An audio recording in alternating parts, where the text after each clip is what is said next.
De Eduardo Quintana, una aparición inesperada, dedicado a Eduardo Piedrabuena.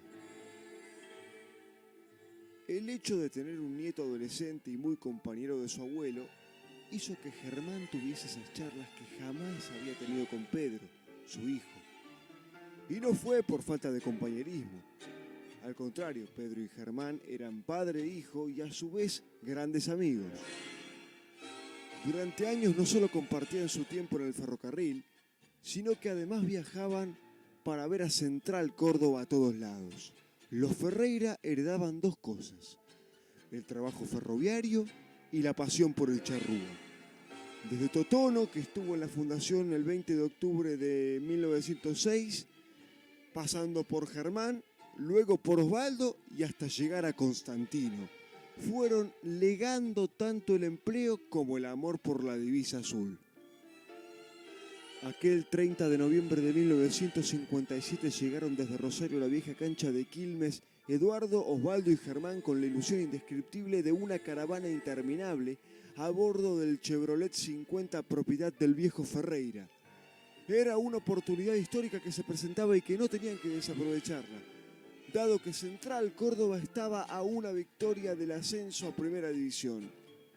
Si bien tanto don Eduardo como don Osvaldo habían tenido la oportunidad de disfrutar la victoria en la Copa Bécar Varela del año 1934 y de varios torneos Gobernador Luciano Molinas, nunca habían festejado un ascenso a Primera División.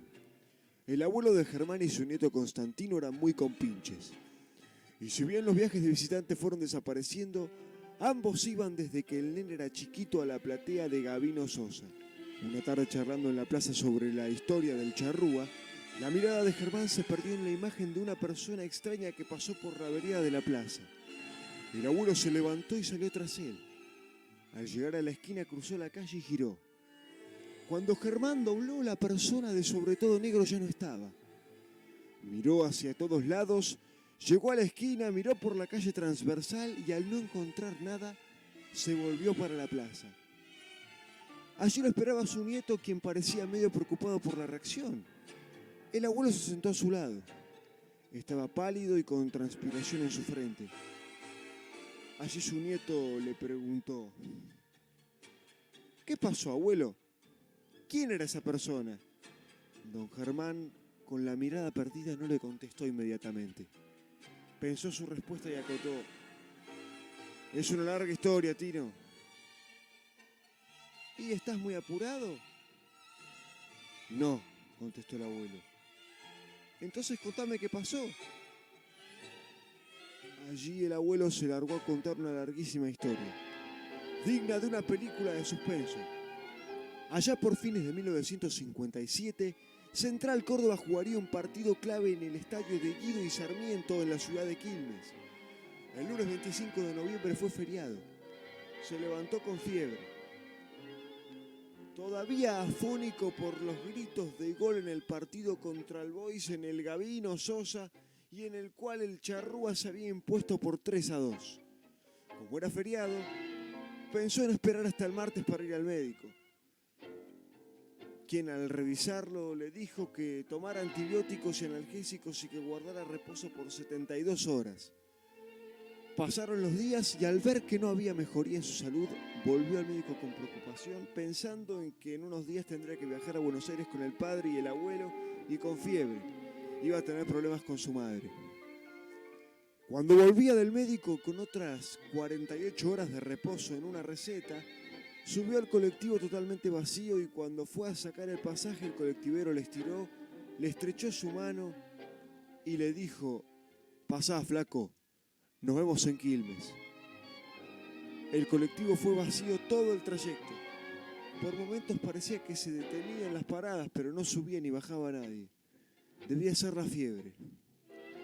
Tocó timbre, se abrió la puerta de atrás, saludó con la mano izquierda y cuando miró hacia el conductor, le pareció no verlo sentado en su butaca. Estaba transpirado y necesitaba cama. Durmió hasta el día siguiente de corrido y sin despertarse ni para ir al baño. El amanecer lo vio igual. Desayunó y siguió durmiendo. Soñó con el partido del sábado en cancha de Quilmes y despertó todo transpirado.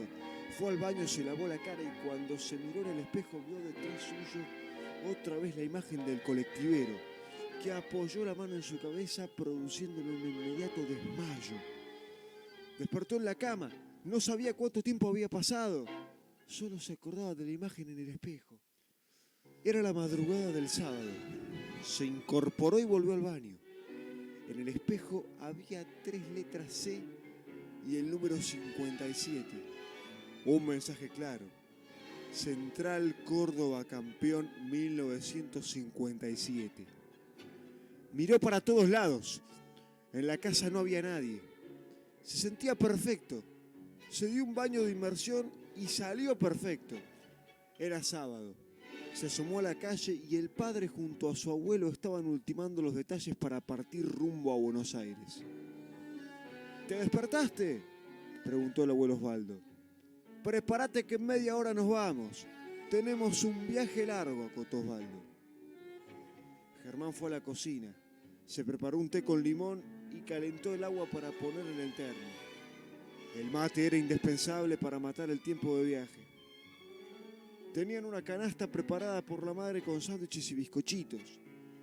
Tomó el medicamento y se vistió para la ocasión. 45 minutos después estaban viajando rumbo a Capital. Eran 4, el abuelo Eduardo, el tío Alberto, su hermano Osvaldo y Germán. Plácidamente ellos sentados en los asientos del Chevrolet 50. Cerca de 8 horas después en caravana llegaban a la ciudad de Quilmes y poco tiempo después se sentaban en los tablones de la tribuna popular para alentar a los azules. Estaban desalineados, Alberto, Eduardo, Osvaldo y Germán. Todos en el mismo escalón. En un momento siente que alguien opina y desde atrás del tío Alberto sobresale la misma figura de siempre. La del colectivo y la del espejo. Fueron 90 minutos de emoción y los goles del ala izquierda de Logu primero y Cecchini en 2 oportunidades le dieron la victoria al Charrúa por 3-0. La vuelta olímpica fue fabulosa. Allí estaban los gladiadores rosarinos consiguiendo el ascenso y entre ellos estaba él, el colectivero. Germán miró al lado del tío Alberto y ya no estaba. Se sorprendió. Volvió su vista a la cancha y él lo saludó. Germán levantó el brazo devolviendo el saludo desde adentro del barbado vestido con la casaca azul y roja. Ahí fue cuando el padre le preguntó: ¿a quién saludás? Al flaco de barba que tiene la camisa que le queda grande. Y Germán entendió todo cuando Osvaldo, su padre, le preguntó: ¿el flaco de barba? La cara de Tino cuando su abuelo contaba esto era de total sorpresa, pero no se animaba a preguntarle, aunque le insinuó: ¿el tipo tenía barba, se aparece y solo vos lo ves? Exacto. ¿Y es este mismo tipo que perseguiste hoy? Sí. Con la contestación del abuelo Germán se acabaron las preguntas. Se quedaron callados y en ese estado volvieron a la casa de Garay Alem, allí cerca del Gabino Sosa. Una hora después, Osvaldo, preocupado de ver a su hijo pensativo, se sentó a su lado y le comentó a Constantino: me parece una imagen repetida. Su hijo lo miró, no entendiendo la situación.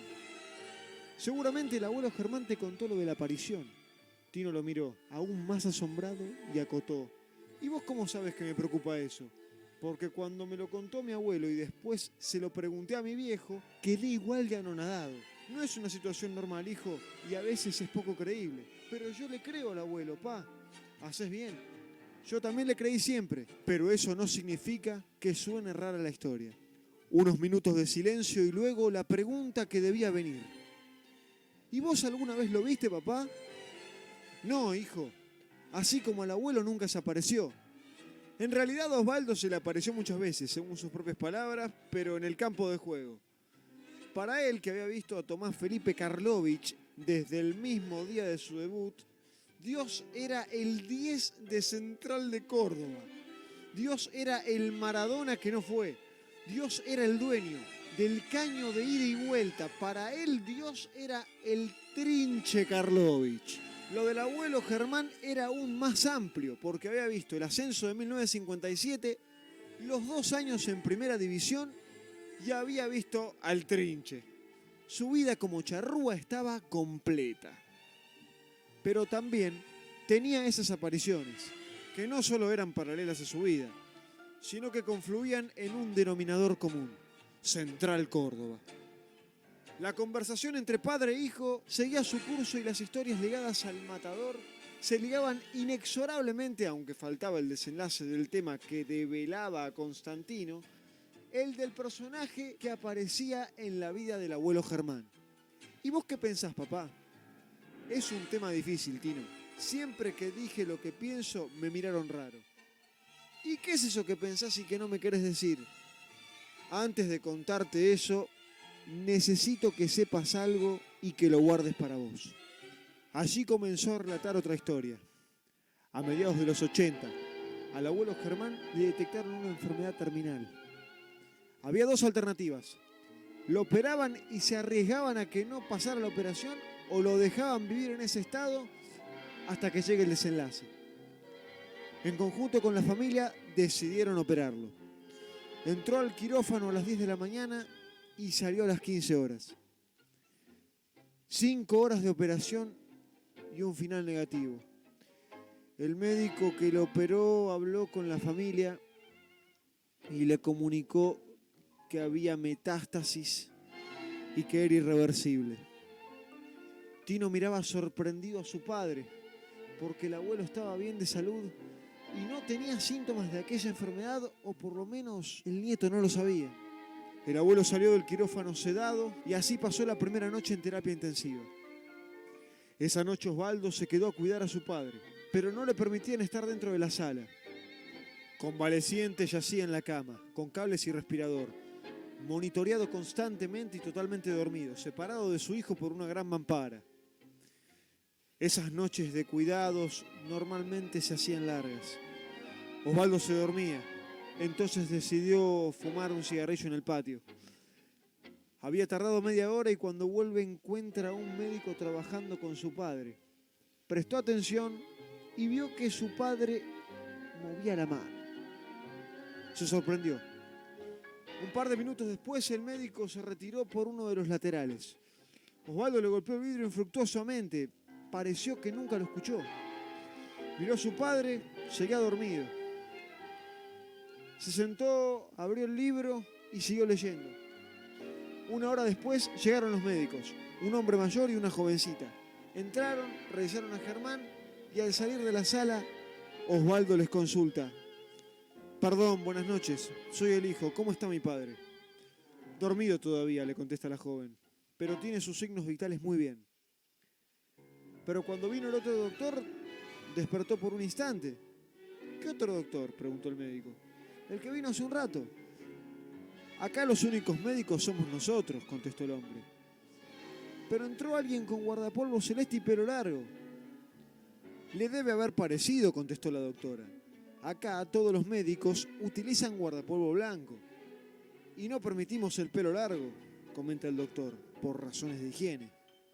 Quedó solo, en penumbras, perdido, anonadado. Cualquier calificativo quedaría como para explicar la sorpresa de Osvaldo en ese momento, y si su hijo había quedado choqueado, ¿qué imaginar sobre la reacción de Constantino? ¿Pero es el mismo personaje que contó el abuelo? ¿El del colectivo? ¿El de la vuelta olímpica? ¿El que persiguió hoy en la plaza? Sí, estoy convencido que sí.